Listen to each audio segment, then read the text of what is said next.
रुक्मिणी मैया ने पत्र लिया और फोल्ड कर दिया और पंडित जी को दे दिया। इतना सुंदर पत्र लिखा है, पढ़ के सुना दूं? रुक्मिणी मैया ने जो पत्र लिखा है वो पढ़ के सुना दूं डॉक्टर साहब? आहा, किसी का लव लेटर पढ़ने में कितना मजा आता है।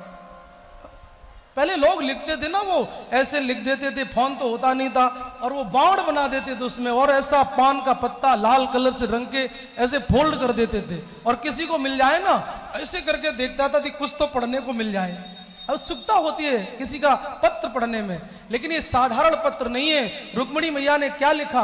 बोले श्रुत्वा गुणान भुवन सुंदर श्रणवतांते। साधारण पत्र नहीं है। रुक्मिणी मैया कहती है अगर मैं कृष्ण लिखती हूं तो कहेंगे कि नाम लेती है। पहले बोलते ना, कंकड़िया मार के जगाया वो मेरे सपनों में आया, बाल माँ तू बड़ा वो है। इसका मतलब वो का मतलब इस गाने में कितनी सभ्यता छुपी हुई है, भारतीय संस्कार छुपा हुआ है। बाल माँ तू बड़ा वो है, वो का मतलब अगर घर में कोई आ जाए, बोलते हैं कि वो कहाँ गए, तो कहती वो भी बाजार गए हैं, नाम नहीं लेती। वो भी सो रहे हैं, वो भी भोजन कर रहे हैं, वो भी आने वाले हैं। ये भारतीय संस्कार है। कंकड़िया मार के जगाया वो मेरे सपनों में आया, बाल माँ तू बड़ा वो है। वो का मतलब नाम नहीं लिया, ये भारतीय पद्धति है। रुक्मिणी जी कहती है अगर नाम ले लेती हूं तो कहेंगे नाम लेती है, विवाह हुआ नहीं पहले से ही नाम लेती है। तो सुंदर पत्र लिखा, बोले श्रुत्वा गुणान भुवन सुंदर श्रणवतांते निर्विश्य कर्ण विवरीर हर तोंग तापम रूपम दृशाम दृश्मताम अखिलार्थ लाभम तो यच्युता विशति चित्रम पत्रपम में। आहा, कितना सुंदर संदेश है। मेरे जीवन में फ्रैंकनेस तो हो, लेकिन डिसरिस्पेक्टेड नहीं होना चाहिए। हम आपस में फ्रैंकनेस तो हो जाएं, फ्रीडम के नाम पर हमारा संस्कार खत्म ना हो जाए, हमारा संस्कार रहना चाहिए। कहा कि हे गोपाल, मैंने केवल आपके गुणों को सुना। नवदा भक्ति भी यही है। श्रुत्वा गुणान श्रवणम कीर्तनम विष्णोहो स्मरणम पाद सेवनम अर्चनम वंदनम दास्यम सख्य मात्र निवेदनम। सबसे पहली भक्ति क्या है? श्रवण। श्रवण पहली भक्ति है। इसीलिए तो श्रुत्वा गुणान भुवन सुंदर श्रवतांते, इसीलिए तो उन्होंने कहा, रुक्मिणी मैया ने, मैंने आपके गुणों को सुना है प्रभु, और पत्र दे दिया। और पत्र ले जाकर के ब्राह्मण देवता ने जैसे भगवान को दिया, भगवान ने उस पत्र को लिया और उसको पढ़ लिया। जैसे पढ़ा, रथ को तैयार किया, ब्राह्मण देवता को बिठाया, सीधे भगवान वहां से निकल लिए। दाऊ दादा ने सोचा कि पता नहीं कन्हैया छोटा है और कहां चल दिया, हो सकता है कोई बात ना बन जाए। दाऊ दादा भी चल दिए और गोपाल वहां से रथ लेकर के आए हैं और कुंदनपुर में प्रवेश किए। आहा, भगवान कितने सुंदर हैं। और चलते हैं उधर रुक्मिणी मैया और पूजन करने के लिए आई हैं। एक भारतीय परंपरा होती है, विवाह से पूर्व बालिका कात्यायनी माँ का पूजन करने जाती है। तो रुक्मिणी मैया कात्यायनी माँ का पूजन करने के लिए आई हैं और उधर से भगवान मदमस्त जैसे हाथी चलता है, भगवान चल रहे हैं। सैनिक सब देख करके मोहित हो गए। भगवान का जब सुंदर श्रृंगार देखा, भगवान की चाल देखी तो मोहित हो गए। एक संत का बड़ा सुंदर भाव है। संत कहते हैं कि नंद लाला कहूं जो होते लली तो गले कट जाते करोड़न के। मतलब अरे लाला, तुम तो लाला हो, और कहीं तुम लाली होते ना, वो तो तुम लड़का हो, लड़की होते तो छुरियां चल जाएं तेरी मतवाली चाल पे।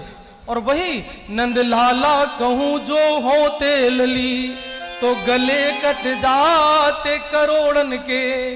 नंदलाल, वो तो तुम लाला हो, और लाली होते तो न जाने कितने लोगों के गले कट जाते। ऐसे सुंदर भगवान चलते हैं। तो नारायण रुक्मिणी मैया पूजन करने के लिए आई हैं और उधर मैया से प्रार्थना करती हैं। और हाँ, एक माला टूट करके गिर पड़ी, बाम अंग फरकन लगे, तो इशारा हो गया और उधर से भगवान आए और सब सैनिक भूल गए भगवान इतने सुंदर हैं। सब सैनिक भूल गए और उधर से भगवान प्रवेश किए। मैया पूजन कर रही हैं और रुक्मिणी मैया का हाथ पकड़ करके और लेके चले गए। सारे सभा में हल्ला मच गया, बोले ले गयो, हल्ला मच गया।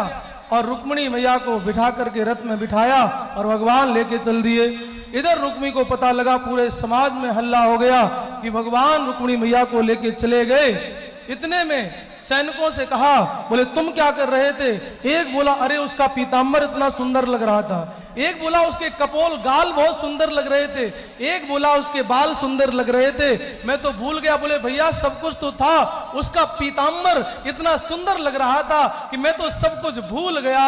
नंदलाल कहूं जो होते लली, तो गले कट जाते करुणन के, इतना सुंदर वो था सामला सरकार, मैं तो सब भूल गया। और रुक्मी पीछे पीछे गया और भगवान ने जब देखा और उसका युद्ध करने लगा भगवान से, भगवान ने उसको खूब पीटा। उसके बाद में जब मारने के लिए तैयार हुए, रुक्मिणी मैया ने कहा कि प्रभु एक तो तुम्हारा साला है और साले बिन ससुराली कैसी, ससुराल में अगर साला ना हो, साली ना हो तो फिर ससुराल कैसी?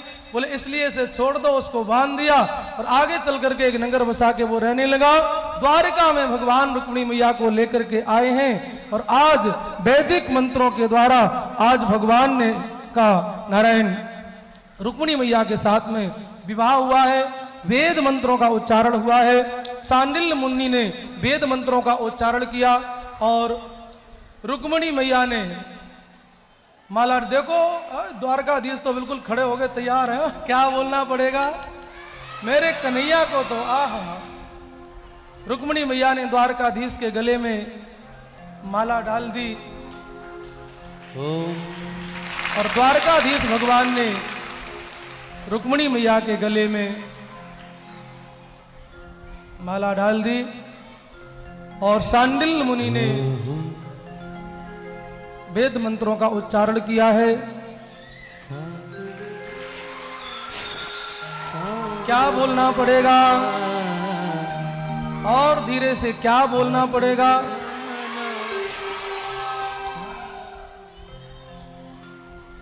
भगवान के विवाह की कितने लोगों को खुशी है?